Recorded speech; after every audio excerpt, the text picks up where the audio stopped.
সোমবার দুপুরে কোচবিহার উত্তরবঙ্গ রাষ্ট্রীয় পরিবহন নিগমের সেন্ট্রাল বাস টার্মিনাস থেকে 7টি নন এসি রকেট বাস পরিষেবার সূচনা হলো। মূলত এই বাসগুলি কোচবিহার থেকে রায়গঞ্জ, কলকাতা যাতায়াত করবে। আজকের এই অনুষ্ঠানে উপস্থিত ছিলেন উত্তরবঙ্গ রাষ্ট্রীয় পরিবহন সংস্থার চেয়ারম্যান পার্থপ্রতিম রায়, কোচবিহার পৌরসভার চেয়ারম্যান রবীন্দ্রনাথ ঘোষ সহ অন্যান্য বিশিষ্টজনেরা। আমরা মোট 12টি রকেট বাস সরকারের পক্ষ থেকে মাননীয় মুখ্যমন্ত্রী মমতা বন্দ্যোপাধ্যায়ের অনুপ্রেরণায় এবং পরিবহন মন্ত্রীর প্রধানতায় আমরা মোট পশ্চিমবঙ্গ সরকারের পক্ষ থেকে 12টি বাস কেনার বরাদ্দ পেয়েছি। মোট প্রত্যেকটি বাসের দাম 41 লক্ষ টাকা। আমরা প্রথম পর্যায়ে 3টি এসি রকেট এবং 2টি নন এসি 5টি বাস আমরা আনুষ্ঠানিক উদ্বোধন করেছি। আজকে 7টি বাসের নন এসি রকেট বাসের উদ্বোধন হচ্ছে। প্রত্যেকটি বাসের মূল্য 41 লক্ষ টাকা। আমরা 41 লক্ষ টাকা করে প্রত্যেকটা বাস কিনেছি।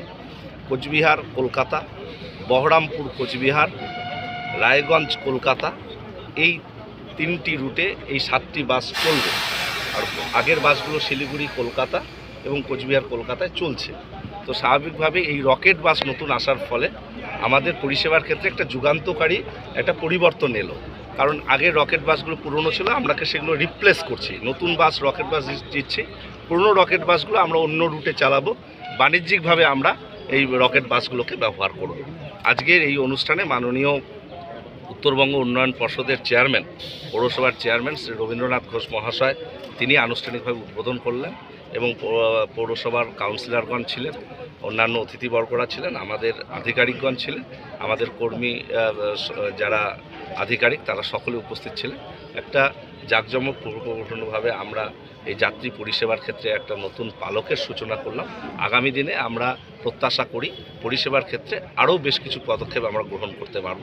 আমরা মাননীয় মুখ্যমন্ত্রী মমতা বন্দ্যোপাধ্যায়কে আমাদের অন্তরের কৃতজ্ঞতা জানাচ্ছি যে নতুন বাসগুলো দেওয়ার জন্য। যাত্রীদের কতটা সুবিধা হবে দাদা? নিশ্চিতভাবে ভালো পুশব্যাক সিট, সেখানে আধুনিক সমস্ত পরিষেবা রয়েছে, সেখানে তাদের মোবাইল চার্জিংয়ের ব্যবস্থাপনা রয়েছে, সিসি ক্যামেরা রয়েছে, প্যানিক বাটন রয়েছে, অ্যালার্ম বাটন রয়েছে।